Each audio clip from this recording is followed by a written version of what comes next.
This meeting is being recorded.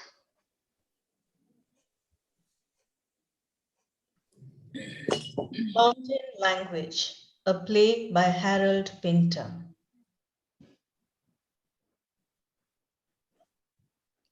Scene 1. A prison wall. A line of women, an elderly woman cradling her hand, a basket at her feet, a young woman with her arm around the woman's shoulders. A sergeant enters, followed by an officer. The sergeant points to the young woman. Sergeant. Name. We've given our names. Name. We've given our names. Name. Stop this shit. Any complaints? She's been bitten.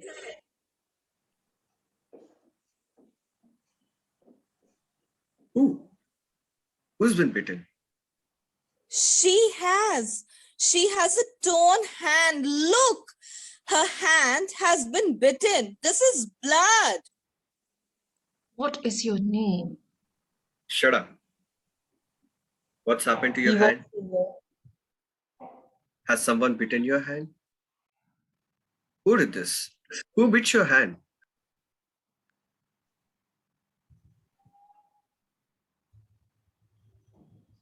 Young woman. The Doberman Pincher. Which one? Which one? Sergeant, Oh, look at this woman's hand. I think the thumb is going to come off. Who did this? Who did this? A big dog. What was his name? What was his name? Every dog has a name. They answer to their name. They are given a name by their parents, and that is their name. That is their name. Before they bite, they state their name. It's a formal procedure. They state their name and then they bite. What was his name? If you tell me one of our dogs bit this woman without giving his name, I will have the dog shot. Now, attention. Silence and attention. Sergeant, so take any complaints. any complaints? Has anyone got any complaints? We were told to be here at 9 o'clock this morning. Right, quite right. 9 o'clock this morning, absolutely right. What's your complaint? We were here at 9 o'clock this morning. It's now 5 o'clock. We've been standing here for 8 hours in the snow. Your men let Doberman Pinchers frighten us. One bit this woman's hand. What was the name of this dog? I don't know his name. With permission, sir. Go ahead. Your husbands, your sons, your fathers, these men you have been waiting to see are shit houses. They are enemies of the states as shit houses. The officer steps towards the women. Now hear this. You are mountain people. You hear me? Your language is dead. It is forbidden. It is not permitted to speak your language in this place. You cannot speak your language to your men. It is not permitted. Do you understand? You may not speak it. It is outlawed. You may only speak the language of the captain. That is the only language permitted in this place. You will be badly punished if you attempt to speak your mountain language in this place. This is a military decree. It is the law. Your language is forbidden. It is dead. No one is allowed to speak your language. Your language no longer exists. Any questions? I do not speak the mountain language. The officer and the sergeant slowly circle her. The sergeant puts his hand on her bottom. What language do you speak? What language do you speak with yours? These women, Sergeant, have as yet committed no crime. Remember that. So, you're not saying that they are without sin. No. I'm not saying that. This one's full of it. She bounces with it. She doesn't speak the mountain language. The woman moves away from the sergeant's hand and turns to face the two men. My name is Sarah Johnson. I have come to see my husband. It is my right. Where is he? Show me your papers. She gives him a piece of paper. He examines it, turns to the sergeant. He does not come from the mountains. He's in the wrong batch. So is she. She looks like a fucking intellectual to me. But you said her arse wobbled. Intellectual arses wobble the best. Blackout. Scene 2, visitor's room. A prisoner sitting. The elderly woman sitting with basket. A guard standing behind her. The prisoner and the woman speak in a strong rural accent. I have bread. The guard jabs her with a stick. Forbidden. Language forbidden. She looks at him. He jabs her. It's forbidden. Tell her to speak the language of the capital. She cannot speak it. She does not speak it. I have apples. The guard jabs her. Forbidden. Forbidden, forbidden, forbidden. Jesus Christ. Does she understand what I'm saying? No. Doesn't she? He bends over her. Don't you? She's old. She says, She do not understand. Whose fault is that? Ha ha. Not mine. I can tell you. And I'll tell you another thing. I've got a wife and 3 kids, and you're all a pile of shit. I've got a wife and 3 kids. You what?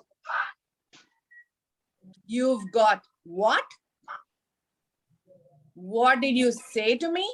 You've got what? You've got what? He picks up the telephone and dials one digit. Sergeant, I'm in the blue room. Yes. I thought I should report, Sergeant. I think I've got a joker in here. The lights dim to half. The figures are still. The following voiceover is heard. The baby is waiting for you. Your hand has been bitten. They are all waiting for you. They have bitten my mother's hand. When you come home, there will be such a welcome for you. Everyone is waiting for you. They're all waiting for you. They're all waiting to see you. The lights come up to full. The sergeant comes in. What joker? Sergeant. What joker? Black. Scene 3, voice in the darkness.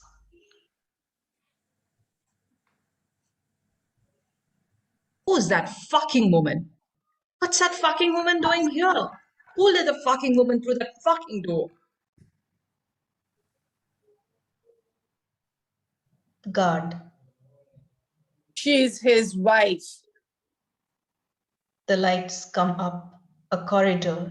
A hooded man held up by the guard and the sergeant. The young woman at a distance from them, staring at them. What is this? A reception for Lady Dogma? Where's the bloody baby charm? Who's got a bloody baby charm for Lady Dogma? He goes to the young woman. Hello, miss. Sorry. A bit of a breakdown in administration, I'm afraid. They've sent you through the wrong door. Unbelievable. Someone will be done for this. Anyway, in the meantime, what can I do for you, dear lady? As they used to say in the movies. The lights dim to half, the figures are still, the following voiceover is heard. I watch you sleep, and then your eyes open.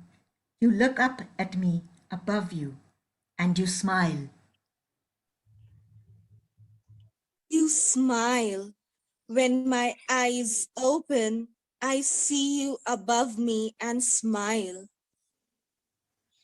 We are out on the lake.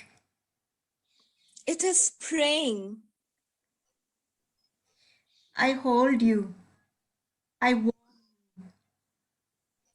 When my eyes are open, I see you above me and smile. The lights come up to full, the hooded man collapses. The young woman screams. Charlie! Charlie! The sergeant clicks his finger, the guard drags the man off. Yes, you've come in the wrong door. It must be the computer. The computer's got a double hernia. But I'll tell you what, if you want any information on any aspect of life in this place, we've got a bloke comes into the office every Tuesday week, except when it rains. He's right on top of his chosen subject. Give him a tinkle toe one of these days and he'll see you all right. His name is Dokes, Joseph Dokes. Can I sleep with him? If I sleep with him, will everything be all right? Sure, no problem. Thank you. Blackout. Scene 4. Visitor's room. Guard, elderly woman, prisoner. Silence. The prisoner has blood on his face. He sits trembling. The woman is still. The guard is looking out of a window. He turns to look at them both. Oh, Guard. I forgot to tell you. They've changed the rules. She can speak in her own language until further notice. She can't speak? Yes, until further notice. New rules. Mother, you can speak. Mother, I'm speaking to you. You see, we can speak now. You can speak to me in our own language. You can speak. Mother, can you hear me? I'm speaking to you in our own language.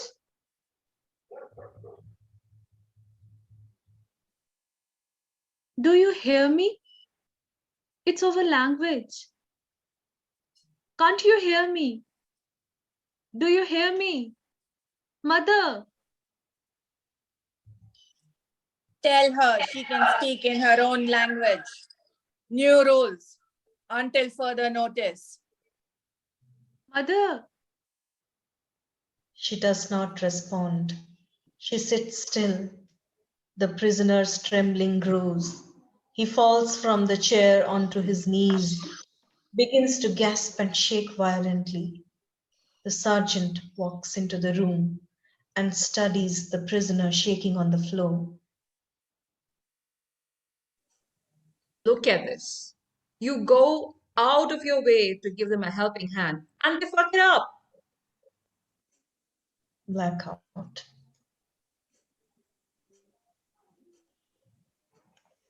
Thank you.